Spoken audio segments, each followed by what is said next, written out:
Hablemos de comunicación política, la pequeña victoria de Lula. En la elección presidencial de Brasil, todas las encuestas decían que el aspirante del Partido de los Trabajadores, Lula da Silva, tendría una amplia ventaja sobre el presidente Jair Bolsonaro.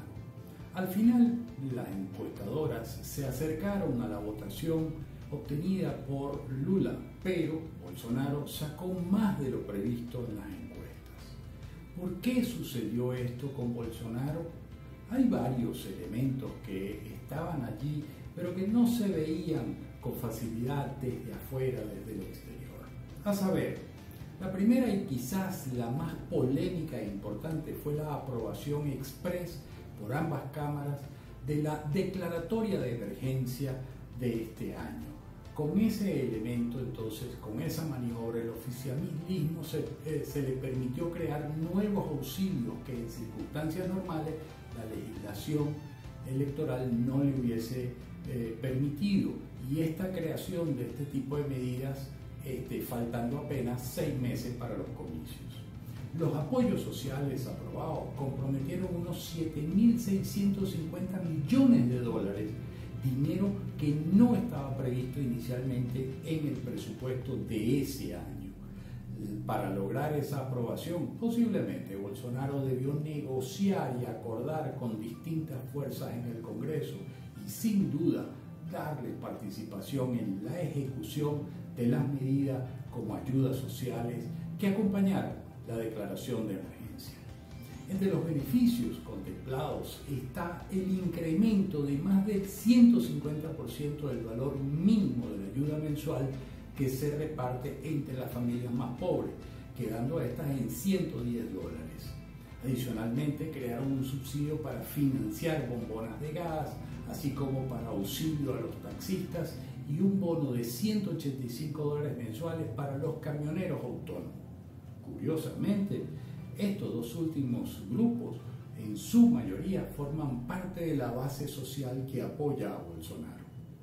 Con tan enorme inversión de los recursos del Estado, es claro que se presentara un voto vergonzante, es decir, que se le producía al elector la vergüenza de expresar ante un encuestador que votaría por Bolsonaro, pero tenía cierto compromiso por los apoyos sociales recibidos, que además tenía la presión de los líderes locales que le ejercían, entre otras cosas, reiterándole y recordándole quién se lo estaba dando.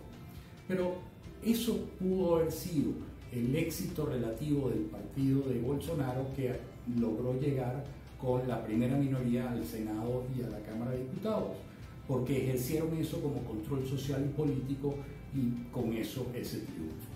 El segundo elemento a considerar podría ser el triunfalismo de la campaña de Lula.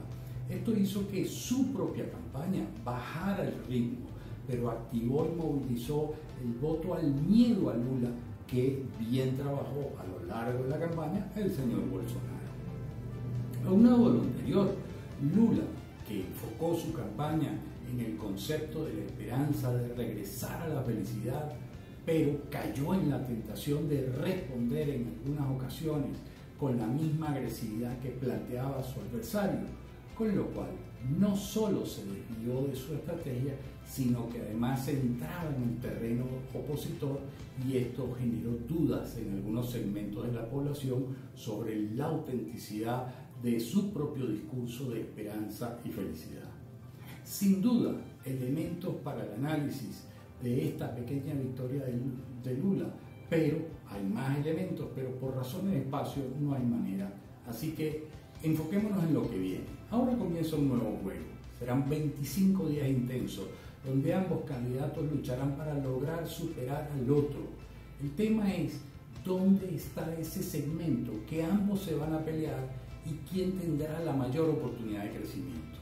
El epicentro estará en los casi 5 millones de brasileños que le votaron a Simone Tebet, los casi 4 millones que le votaron a Ciro Gómez y los casi 6 millones de votos nulos y en blanco. Allí hay 15 millones de electores que quedaron huérfanos, y la batalla de ambas campañas seguramente tendrá que centrarse en esos 15 millones. hiperpolarizar, dividir, estigmatizar, trabajar con emociones negativas como el miedo, le funcionó a Bolsonaro en la primera vuelta. Pero ahora se le presentará el gran dilema. Si se mantienen en esa línea, su posibilidad de crecer es extremadamente limitada. Pero si hace un giro, su credibilidad se verá menguada, por lo cual literalmente está entrampado, víctima de su propia estrategia. Lula, por otro lado, tendrá que cambiar su estrategia y mensaje, insistir en lo emocional positivo, no dejarse tentar y engancharse en discusiones de carácter político porque no son de interés para el ciudadano. Por el contrario, debe fortalecer la cercanía y la empatía con ellos y podrá seducir buena parte de esos 15 millones de electores que hoy están huérfanos. Políticamente, la lucha será sobre la unión frente a la división, la empatía contra la agresividad, el respeto contra el abuso, el orden contra el desorden, la democracia o la autocracia. Ante este escenario, la pregunta es: ¿quién tiene más posibilidades de crecer y de ganar la elección? Sin duda, Lula da Silva, si logra entender que su pequeña victoria en la primera vuelta le da la base, pero que debe literalmente seducir a esos 15 millones de brasileños que si quiere obtener una gran victoria. Bueno, hasta acá la videocolumna de esta semana. Como siempre, será un gusto leer sus comentarios, así que nos vemos.